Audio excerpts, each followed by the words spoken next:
Barack Obama taking on Republican presidential candidates for trying to downplay racial inequality in the United States. The former president calling on Republicans to present, quote, an honest accounting of our past and our present. If somebody's not proposing, not both acknowledging and proposing elements that say, no, we can't just ignore all that and pretend as if everything's equal and fair. We actually have to walk the walk and not just talk the talk. If they're not doing that, then I think people are rightly skeptical.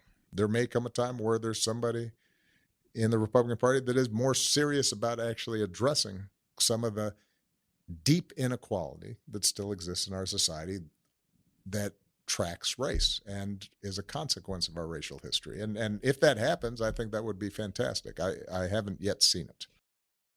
That was the former president responding in an interview with David Axelrod in the Axe Files to a question about comments Republican presidential candidate Senator Tim Scott has made a core part of his campaign.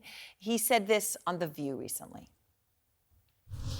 One of the reasons why I'm on the show is because of the comments that were made, frankly, on this show, that the only way for a young African-American kid to be successful in this country is to be the exception and not the rule. That is a dangerous, offensive, disgusting message to send to our young people today, that the only way to succeed is by being the exception.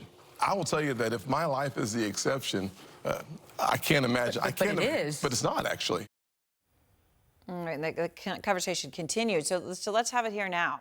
Joe Pinion is a Republican strategist and the former U.S. Senate candidate from New York. Keisha Lance Bottoms is the former mayor of Atlanta and a former senior advisor to President Biden. Joe, you're here with me, so let me start with you. Just to put some numbers around this, Sunny Hostin, who was there with Senator Scott, responded with some numbers as well. But just take the median income for black households in America. These are the latest numbers from the Census Bureau.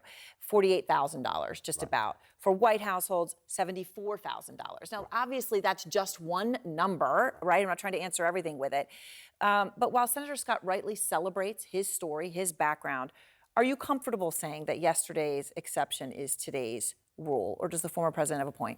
Well, look, I think yesterday's exception is today's rule. The problem with that is that today's rule is still less than what people deserve, given the founding documents of this nation. And so, yes, I think what we end up having is what I call a love language disconnect in our politics, which is that you have people saying the same thing differently. I think every Republican, including Senator Scott, would agree with the notion that there is generational neglect that occurs in minority communities. You look right here in New York City, $40 billion behind in public housing. You look right here in New York City, we have public schools today more segregated than the height of Jim Crow. Yes. Republicans call that a political systemic problem. I think Democrats call that a systemic racial problem. I think all of them are referring to the same thing. And I think what Republicans have an issue with is the syntax around the phrase systemic racism, which has a connotation that America in and of itself is irredeemably racist. And I think that is what people push back upon, not on the actual reality that no one should be able to deny, that racism is real, that we still have work to do. And I think there's a coalition of Americans across the political spectrum that can coalesce around that point. Mayor Bottoms. Yeah, you know, I think it's a necessary conversation. I think that when people attempt to erase history and act as if we don't still have issues that are based in race in this country, then it is problematic no matter what your party affiliation. I think what President Obama said was spot on. There are issues that are based in systemic issues, whether it be generational poverty, whether it be life expectancy, whether it be high school graduation rates, incarceration rates. Yeah. There are all huge gaps between African Americans and white Americans with that data, and it's a conversation that we all need to have, and we can have. In Georgia, I remember Republican Governor Nathan Deal pushed forward with very progressive criminal justice reform. This was a Southern Republican governor. So it can be done. We just have to have the will, and people, no matter their party affiliation, needs to know that it's good for the country as a whole. And so, you know, yesterday's exception, today's rule, Joe, just to make sure we kind of get to the bottom of it. Here's another stat. Black college students, lower 6-year completion for any type of degree or certificate than any other racial or ethnic group. Right. So I understand the point of it's way better than it was. Right. Yes.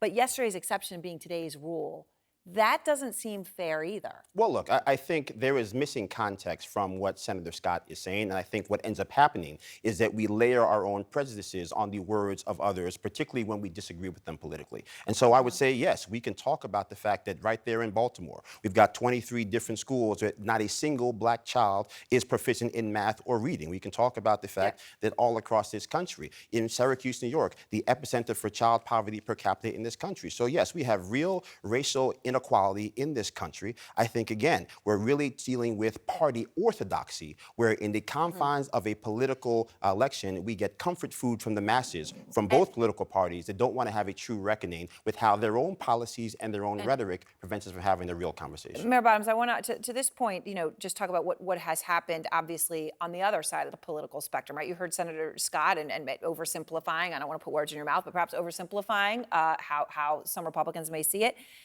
On the other side, it happens as well. And the former president talked about that. He criticized how some Democrats are talking about race issues, saying they're alienating some potential allies. Here's what he said. We have tended at times on the progressive side to tip into kind of a scolding social etiquette police and virtue signaling. Yeah. Our knee-jerk assumption is if somebody doesn't say something the exact right way, that we not only think it's our job to correct them and scold them, but we are making a judgment about their character and their intentions. And I think that does make people feel under assault. Mayor Bottoms, a survey came out on support for Black Lives Matter. 51% say they support the movement. It was 67% in June of 2020. Right? That's a huge plunge. Do you agree with what the former president is saying? Well, I think that anytime you have absolutes, that there is a danger. You have to give people the opportunity to make mistakes. We're human. We will all make mistakes. And I think that's what President Obama was speaking to. It doesn't mean that you give people a license to be hateful and to be disrespectful. But if someone says, I don't understand, I want to know better, I want to do better, I want to understand more, then I think it's incumbent upon all of us to give people that grace and to be forgiving of people. I think that's what the civil rights movement was all about. When you look at what Dr. Martin Luther King Jr. worked towards, it was about reconciliation and forgiveness. And I don't think that I think there's still an opportunity for that in our country, no matter your party affiliation. All right. Well, thank you both. I really appreciate your time. And you can listen to more of that interview with former President Obama on the Axe Files podcast, and that is out now to hear the full conversation.